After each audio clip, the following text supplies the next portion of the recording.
Foi nessa ida que você mostrou os caras sem orelha? Que eles cortavam a orelha ou não? Cortava a orelha, foi no Iraque. No Iraque? Foi 2 anos antes. Um ano antes. Tinha essa história, mas do Iraque não era... foi em 95. Havia uma grande lenda. O governo de Bagdá, o Saddam Hussein, o Tariq Aziz, que era o vice-primeiro-ministro, o homem que aparecia para a imprensa internacional, desafiava jornalistas internacionais a provarem que eles cortavam a orelha daqueles iraquianos que ousassem se negar a servir o exército. Entendeu? Isso sempre circulava, mas eles desafiavam jornalistas a provarem isso. E nós conseguimos provar. Eu vi essa cena. Isso. Quem que puxa o turbante, alguma coisa que mostrou? Essa foi a segunda situação, né? Porque, na verdade, eu fui beneficiado pelo fato de que a gente estava ali em Bagdá, com o Saddam Hussein, e 24 horas por dia, monitorados pelos agentes do Saddam. Eles estavam do lado. Eles estavam lá, eles sabiam tudo onde a gente estava, o que a gente estava fazendo. Quando você apontava a câmera, o cara falava aqui pode, aqui não pode? Exatamente. Então, como é que eu ia, por exemplo, para Saddam City, onde estava a grande maioria silenciosa, né? Porque é o seguinte, internacionalmente, os xiitas são minoria. Tá. Os sunitas são maioria. São maioria. Mas os xiitas, no Iraque, eles são maioria. Uma maioria que jamais conseguiu deter o poder. E eu sabia que grande parte desses soldados que tiveram a orelha cortada estavam num lugar chamado Saddam City, porque em Saddam City havia contingentes de soldados, pelo menos havia essa informação, que se negaram a servir o exército e tiveram as suas orelhas sumariamente cortadas para servir de exemplo. Eles eram sunitas? Eles eram xiitas. Xiitas, exatamente. Eram o Saddam Hussein sunita. O Saddam Hussein sempre perseguia os sunitas. No Iraque são minoria. Tá. Entendeu? Mas eles sempre tiveram muito próximos do poder. Era uma minoria que sempre deteve um poder econômico maior. Tá. Entendeu? Os sunitas, se você considerar o islamismo internacional, são maioria. Mas dentro do Iraque, os xiitas são maioria. Tá. Né? Esses xiitas são apoiados pelo Irã, que é um país xiita, por exemplo. Né? Bom, mas enfim, e a gente tinha que ir para Saddam City, onde estavam os soldados. Eu sabia que haveria uma grande chance. Mas como é que eu ia fazer para ir sendo seguido dia e noite pelos soldados do Saddam Hussein? Aí como é que eu consegui? Ficamos sabendo que havia chegado assim um grupo de jornalistas americanos. E não havia agentes suficientes para monitorar americanos e brasileiros. Então, o sabedor disso, falou assim, olha, a gente está meio doente aqui, meio cansado, e também a gente está afim de jogar tênis, entendeu? Para relaxar um pouco. Então, a gente vai num outro hotel que tem quadra de tênis, e lá a gente vai jogar tênis, tá bom? Tudo bem? Então, eles já até gostaram, porque eles não teriam como seguir a gente e os americanos ao mesmo tempo. Então, o que eu fiz? Eu e o cinegrafista Fernando Pelégio, que era o cinegrafista que estava comigo lá, a gente botou a câmera dentro de uma raqueteira de tênis e fomos para esse hotel onde havia uma quadra de tênis. Tá. Entendeu? Então vocês foram realmente para o hotel? Fomos para esse hotel. Tá. Chegamos até simular e para a quadra de tênis. Quando a gente se sentiu seguro... Não tem ninguém seguindo? A gente tratou de identificar um motorista que eu tinha informação que fazia ponto ali naquele hotel. Entendeu? Que era o Hotel Sulemânia. Meu coração já está acelerado só de você contar essa história. Né? Porque o que acontece é que a gente entrou no primeiro...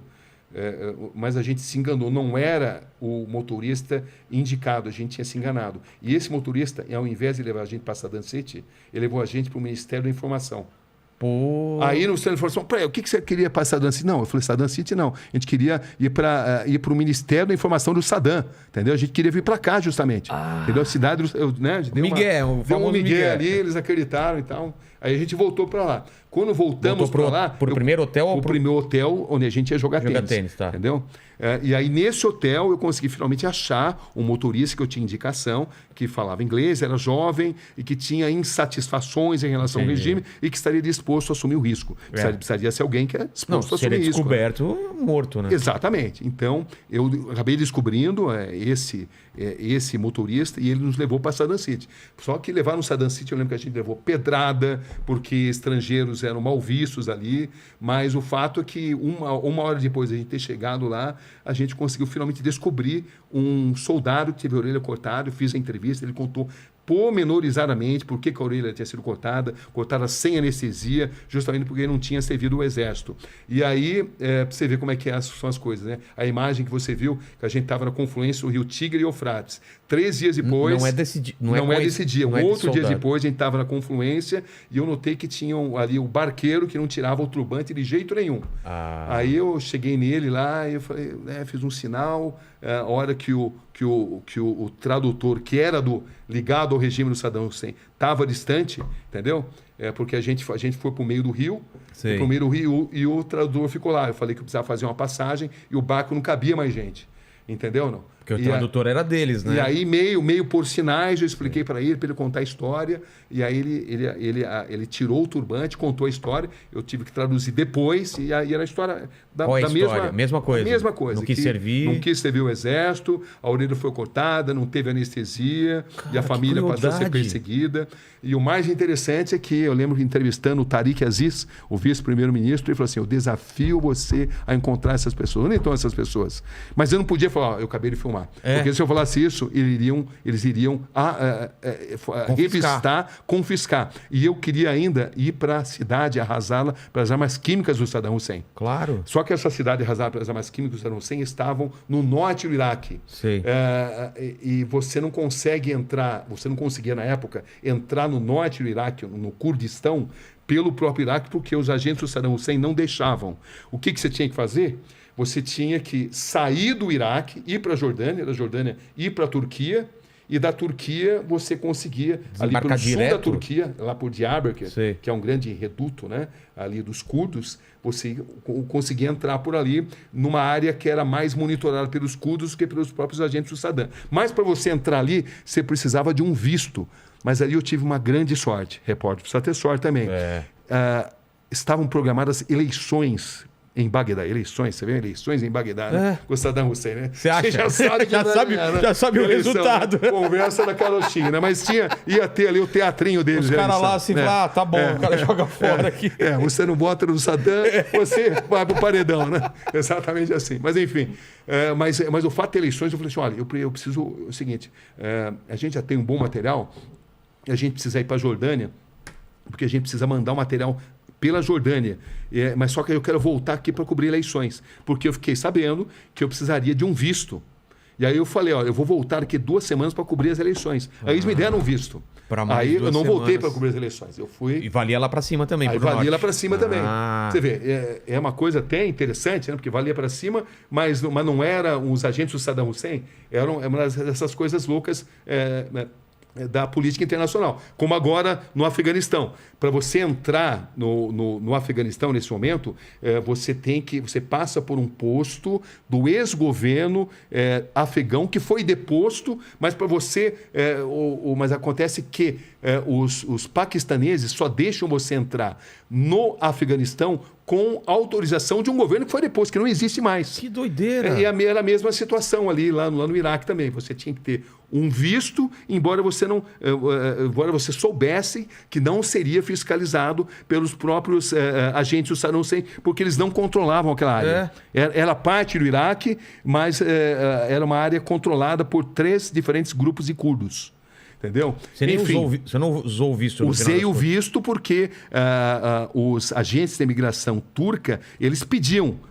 Eles pediam, você tem o visto? Eles só te deixavam passar, senão te deixavam passar. Era uma ironia, contradição totalmente, porque era um visto de um governo que ali não tinha influência, né? Que ali não mandava. Mas, enfim, você conseguiu chegar nós conseguimos, nas armas? Nós conseguimos. Foi uma reportagem de praticamente 2 meses ali, né?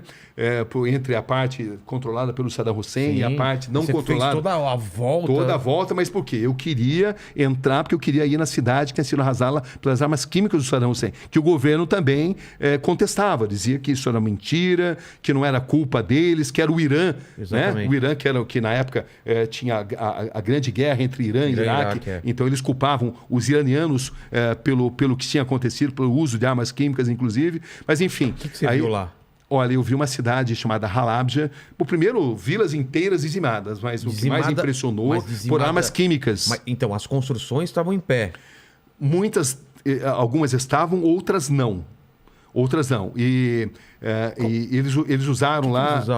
Era um tipo de gás que espalhava elementos químicos e a água ficava contaminada. Então, o nível de doenças congênitas era absurdamente grande.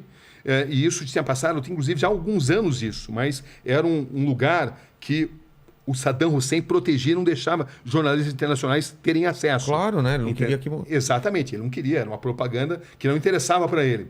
Então, eu encontrei uma cidade ainda arrasada e com a população doente e com pessoas totalmente deformadas, crianças totalmente deformadas, com a pele deformada pelo uso de armas químicas. E foi uma das experiências mais... Isso? Falaram. Esse é um dos principais capítulos desse livro também. Cara, né? Que impressionante isso. E a gente, ao mesmo tempo, o Saddam tinha franco-atiradores ali, agentes que entravam ali e tentavam fiscalizar o que estava acontecendo e matavam estrangeiros. Entendeu? Então a gente tinha que correr esse risco. Vocês também. Eram os únicos e também lá? na época também havia o Estado Islâmico dava os seus primeiros passos. Entendi. Entendeu? Então era uma área muito tensa. E além disso havia uma guerra entre os curdos, diferentes facções de curdos. O PKK, que são os curdos comunistas, que são um grande problema para a Turquia. Até hoje, né? O Abdullah Öcalan, que é o grande líder que está preso até hoje, porque eles representam um grande problema para a Turquia, porque existem curdos em 5 nações e é o maior povo sem nação que existe na humanidade nesse momento. Isso é um grande problema para a Turquia. E para o Saddam Hussein também, sempre foram um grande problema. Mas os próprios curdos, eles sempre guerrearam entre eles. Entendi. Eram diferentes facções. Uma um pouco mais próxima do Saddam Hussein, estava no meio outra de nem tanto. Tiroteio lá. Sem dúvida. Foi um dos momentos mais críticos. E também o que aconteceu é o seguinte, quando a gente cobriu essa briga de facções curdas, e o que acontecia? Você não podia nem avançar e nem retroceder por causa dessa batalha. Claro. O que acontece? O Kurdistão é uma zona profundamente montanhosa. E as guerras acontecem de uma montanha a outra. Então, uma guerrilha, um exército, os Peshmergas, né, que é como eles são conhecidos ali, eles atiram na outra montanha. E à noite faz muito, muito frio. E você não pode acender uma fogueira para se aquecer, porque senão você vai se tornar um alvo visível.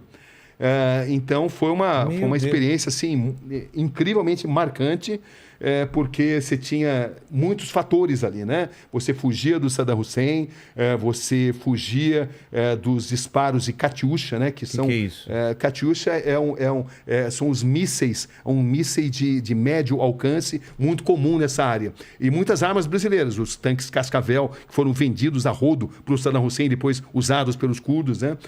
E você cobria também essas guerras, e eram guerras em lugares repletos de cavernas, onde você passava muito frio, onde você via muita gente morrendo, e esses guerrilheiros, o PKK, por exemplo, a gente teve acesso a um grupo de meninas que tinham apenas 11 anos e elas eram totalmente condicionadas a matar os seus inimigos, e elas eram assim, sofriam um processo de lavagem cerebral, e elas não treinadas a não ter atração pelo sexo oposto, a se explodirem, como o Hamas. Eu também tive a oportunidade de entrevistar homens bomba, né?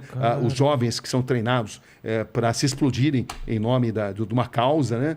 Então, são experiências que assim, impressionaram muito. E, nesse caso, era muito difícil porque a gente foi dado como perdido de guerra. Por quê? Porque a gente não podia nem retroceder e nem avançar, porque a gente estava no meio de uma guerra. E não tinha como a gente passar informação. É isso que eu falo. Porque nós estávamos em contato com a Globo. Na época... exatamente. Era Globo? Essa época, a segunda vez que eu estive foi pela Globo, né? Tá.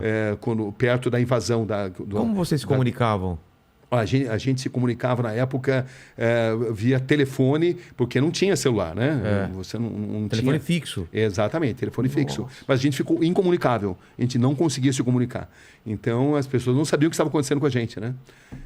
Mas foi uma das matérias mais impressionantes, uma das melhores que eu já fiz. E você escutava à noite explosão, aqueles traços que a gente vê de míssil à noite... Olha, é uma matéria que vale a pena ver, ela está no YouTube hoje em dia. Tudo que aconteceu na história da humanidade está muito relacionado também com esses momentos, né? Então, não só dessa cobertura no Iraque, como também a cobertura no Afeganistão. Era um outro tipo de guerra, né? As armas eram menos potentes do que existem hoje. Era uma guerra onde ainda você conseguia enxergar os olhos do inimigo, como a gente dizia, né? Entendi. Porque você ia na linha de frente, você tinha que escolher. Você queria cobrir a guerra do seu hotel ou você queria estar na linha de frente. A gente sempre optou por estar na linha de frente com algum tipo de segurança, né? Porque aí a gente via o que de fato acontecia. Usavam os coletes em alguns momentos, em outros não, porque quando você entrava em vilas que estavam dizimadas, eram pessoas que não tinham, às vezes, nem o que vestir, e você entrava ali como um astronauta, era como se você comunicasse para aquelas pessoas, olha, a minha vila vale mais do que a sua. Você passa arrogância. Então, o ato de exercer a profissão de jornalista, ele foi mudando na história das coberturas de guerra.